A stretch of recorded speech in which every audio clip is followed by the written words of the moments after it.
Hey, it's Alan, and I just wanted to let you know that you can now listen to the ongoing history of new music early and ad-free on Amazon Music, included with Prime.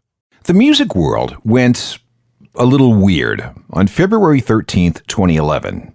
And I remember it very, very well because I was in a hotel room in Vancouver with nothing to do but watch TV.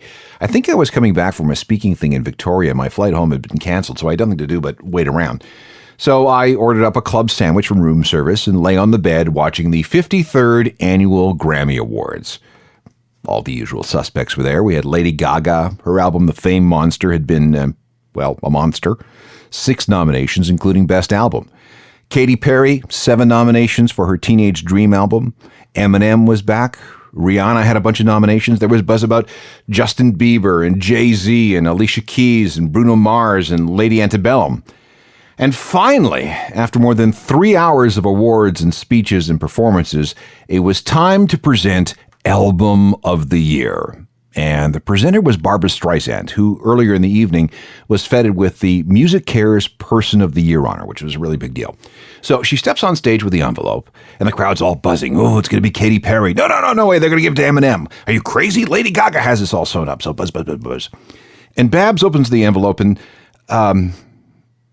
just listen to how she says this. And the Grammy goes to the Suburbs. Arcade Fire! Didn't she sound confused? Let's listen again. And note the long pause as she stares at the printing on the card as if she really doesn't know what to do. The Suburbs. Arcade Fire! Twitter exploded. I mean, it just melted down with indignation, outrage, and hate. The Suburbs? By who? I mean, what's an Arcade Fire? Never heard of them. You people are crazy. How come I don't know who they are? No one knows who they are. Who the hell is Arcade Fire? It was actually quite epic. And for those who still don't get it, hang on. We can fix things for you. Or at least try to. This is the ongoing history of new music, the podcast edition with Alan Cross. OMG, really I'm pissed. What's an Arcade Fire? And why are people excited for it? Who the hell is Arcade Fire? Why did they win a Grammy? Arcade Fire isn't... That's Jonathan Mann with Who the Hell is Arcade Fire? A song he wrote after the band's surprise win of Album of the Year at the 2011 Grammys. And if you want more of that, the confusion and the cussing about that win, there's actually a Tumblr account called Who is Arcade Fire that has archived some of the most awesome tweets that were sent out that night. Hello again, I'm Alan Cross, and if you haven't already guessed by now, we are going to do a profile of, There aren't many bands who have achieved the critical and commercial success that we've seen with Arcade Fire. We've got Junos and Grammys and Brits, a Polaris Music Prize. They're beloved by the cool kids. They're beloved by the critics. And they're one of the few rock bands to emerge from the first decade of the 21st century to be true arena-sized attractions. And all their shows are sellouts. Fans include Bono and Peter Gabriel and David Bowie. For an independent act that won't play the major label game, they've certainly sold a sizable number of records, complete with a couple of number 1 debuts in Canada, the United States, and the UK. Heck, even NBC gave them a half-hour TV special that aired following an appearance on Saturday Night Live. They didn't even do that for U2. And, Bono was in this special. And this is a band that really defies description. They play guitars, drums, keyboards, accordion, xylophone, organ, brass instruments, double bass, hurdy-gurdy, and virtually anything else they can get their hands on. What is this band? And how did the Arcade Fire get to this point? It's not like the band is willing to talk about themselves. You want to engage them on something about Haiti or another one of their humanitarian pursuits, fine. But to get some real history about them, we kind of have to piece together what we can. And here we go.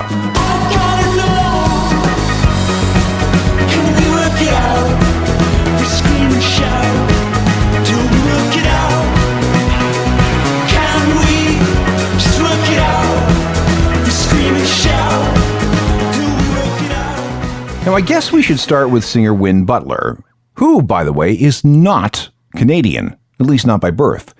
He was born in a place called Truckee, California. Seriously, Truckee. It is hell and gone in the northeast corner of the state on the border with Nevada.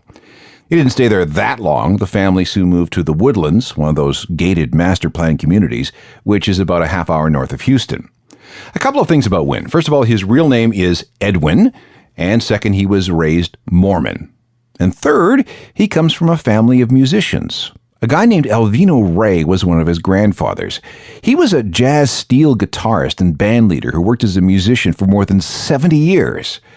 Now, if he had been a little bit more of an entrepreneur, and if he had known a little bit more about patents, we might be talking about him as the inventor of the electric guitar amplifier. He wasn't, he didn't, so we're not. He did, however, as an employee of the Gibson Guitar Corporation, contribute greatly to the invention of what would become known as the modern electric guitar pickup. If you go to the Jimi Hendrix Museum in Seattle, you'll see a prototype on display. And if you go to St. Louis, to the Steel Guitar Hall of Fame, yes, there is a Steel Guitar Hall of Fame, Alvino is described as the father of the pedal steel guitar. And here's something else. You know those talk boxes used by people like Peter Frampton with their guitars?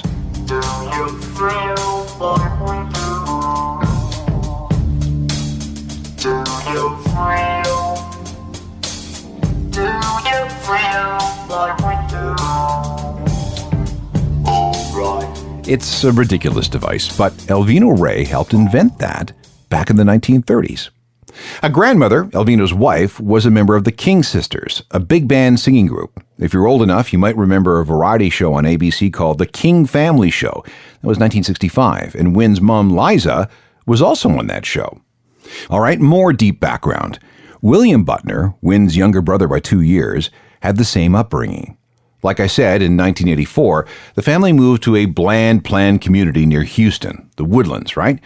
We'll get back to that place a little later. Both Butler boys went to prep school in Boston, and this is where they were exposed to music from Joy Division, New Order, James, The Cure, Echo and the Bunnymen, and the Smiths. From there, William went to Northwestern University in Chicago, where he majored in poetry and Slavic studies. Meanwhile, Wynn moved to Montreal because he wanted to study religion, first at Concordia, then at McGill. And that's where he met Regine Chassange. She was born in Montreal to parents from Haiti. They had moved to Quebec in 1962 to escape the craziness that was the dictatorship of Papa Doc Duvalier. It was a really good thing, too, because some relatives were killed in 1964 in something called the Jeremy Vespers Massacre. Regine and Wynn met in 2001 while Regine was studying jazz voice at McGill. And Wynn was really impressed the way she could play just about any instrument, keyboards, organ, accordion, drums, xylophone. Wynn was in a band at the time, and he asked her to join up, and she did. They got married in 2003. That band was an early version of Arcade Fire. Wynn had formed it with Joshua Dew, a fellow student from the school in Boston. Wynn liked Boston, but Dew thought that Canada offered more opportunities for a band like theirs. You know, a greater variety of music, more culture, more bohemian, more open to new ideas, lots of arts festivals and art galleries that were welcoming to avant-garde musical performances. There were plenty of grants for musicians, and there were plenty of cheap places to live. I mean, what's not to love about Montreal? And what about a name? Well, that's where the band is still rather evasive. Here's the most common quote from Wynn. A friend of mine told me a story of this fire at a local arcade in the Canadian Maritimes. I don't know whether the story was true or not, and I never looked into it, but the phrase stuck in my mind.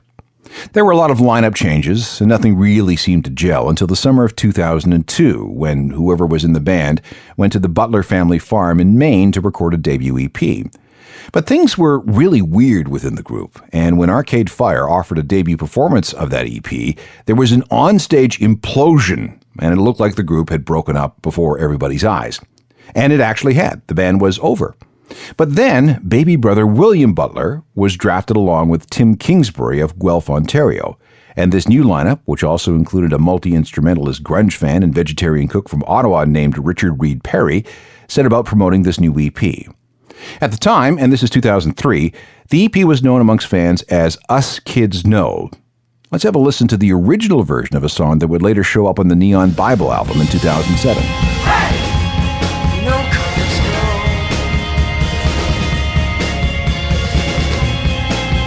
Hey!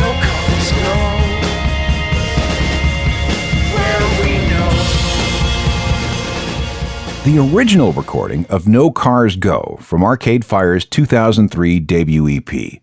That release attracted the attention of Merge Records, which was an indie label based out of Durham, North Carolina. They liked what the band was doing, and they asked for a full album. Here's where things begin to get really interesting. Hang tight. You're listening to The Ongoing History of New Music, the podcast edition, with Alan Cross. We are piecing together the history of Arcade Fire, and we're up to the point where Merge Records, an indie label based out of Durham, North Carolina, and run by members of another indie band called Superchunk, asked for Arcade Fire to give them a full album. They whipped something together in about a week in the summer of 2003 in a studio called Hotel to Tango, which was in the attic of a building in Montreal. They had it finished by early 2004. And right from its release on September 14th, 2004, the critics and cool kids went nuts over it. The band called it Funeral because so many of the band's relatives died during its making. All of old age, too. Grandfathers, grandmothers, aunts. Of the 10 tracks on the album, 5 were released as singles. And this was one of them.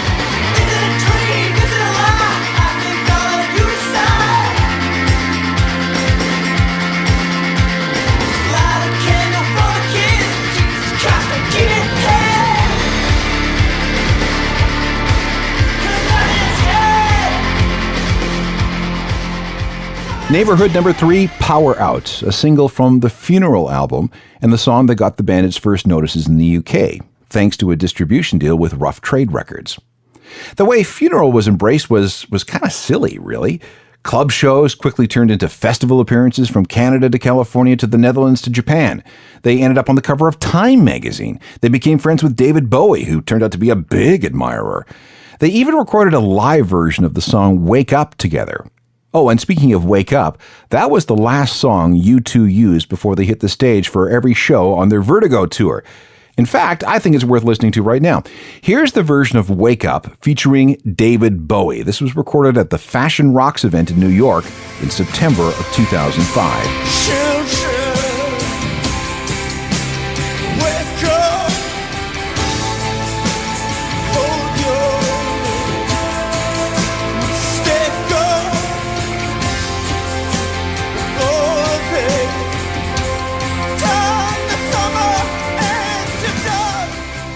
Arcade Fire with their new friend, David Bowie, a big fan right to the end.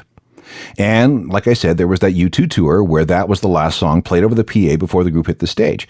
It was Wake Up.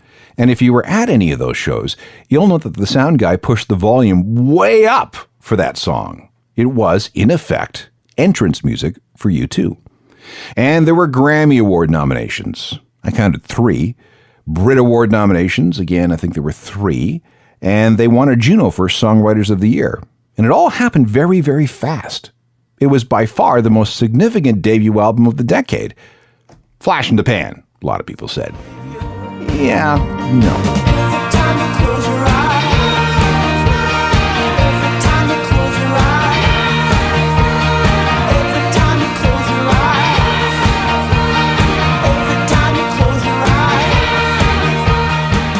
When Arcade Fire finally had a chance to rest after everything blew up so big with the Funeral album in 2003, 2004, and 2005, there were those who said it was a fluke. An indie band did all that? Well, they won't be able to do that again, especially since they don't seem to want to play the game when it comes to media and interviews. Well, yeah, they did. And the way they kept it going was by buying a church. We will pick it up there in a second. Now, back to The Ongoing History of New Music, the podcast edition, with Alan Cross. With the money they earned from sales of the Funeral album and the growing performance fees they could demand, Arcade Fire decided to invest in their future by buying some real estate. They found this old place in Farnham, Quebec, about 70 kilometers southeast of Montreal, and they turned it into a new headquarters. It was an old church, but actually it hadn't been a church in a while. It was a cafe known as Petite Église. And before that, it was a Masonic temple. Still, it was pretty cool to have an old church. And remember that Win Butler was a religious studies major. 3 bedrooms, 2 baths, a large common room, and a laundry room. The basement was renovated and outfitted with a recording studio. The roof was a bit dodgy and the yard was very overgrown, but the vibe seemed to work. Having their own rehearsal space and recording studio allowed the band to experiment as long as they wanted without piling up huge bills. So it turned out to be a really smart move. 2 new members joined up, drummer Jeremy Guerra and violinist Sarah Neufeld. Most of the work was done at the old church, although some sessions were held in New York and other places. We're told that when Butler felt a little weirded out after having lived in Canada for a few years, he began to look at the U.S. from an outsider's perspective, something that he says resulted in the record having themes of dissonance and the occasional feeling of dread. They called this album Neon Bible. There's that church thing again. And when it came out on March 7th, 2007, expectations were pretty high. And they were met. Number 1 in Canada, number 1 in Ireland, number 2 in the US and the UK, number 7 in Australia, number 9 in France. Reviews were pretty much unanimously ecstatic. Only Rolling Stone was left feeling a little cold, but Merge was happy. Funeral had been the album's best-selling album ever, and Neon Bible did even better. Who's gonna throw the very first stone?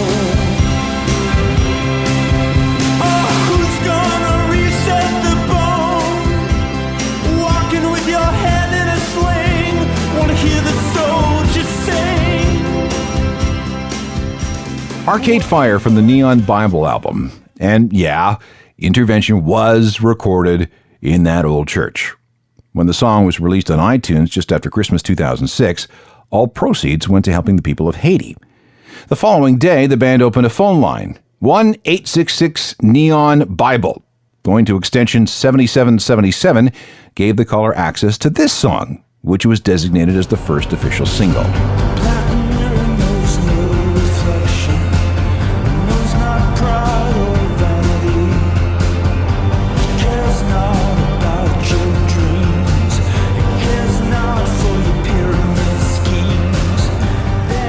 The album was a finalist for the 2007 Polaris Music Prize. It got a nomination for Best Alternative Album at the Grammys, but it lost to Icky Thump from the White Stripes. But it also won a Juno in that same category. All right, so that's 2 albums in a row where this indie band from Canada hit it out of the park on the global stage. No way could they do it a third time. It's just impossible. Well, they could. In fact, the third Arcade Fire album beat out those first 2 records combined. Back in a moment. More of the ongoing history of new music, the podcast edition with Alan Cross.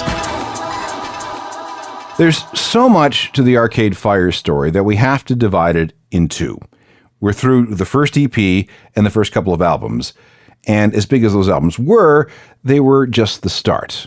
So we'll pick things up with everything that went into the suburbs on part 2.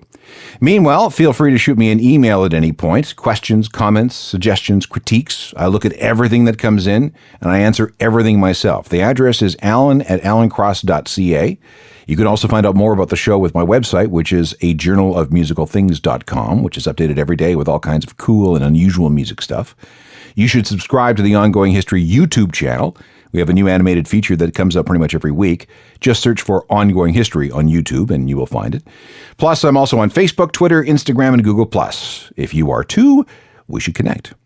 Part 2 of the Arcade Fire story next time. Technical productions by Rob Johnston. I'm Alan Cross.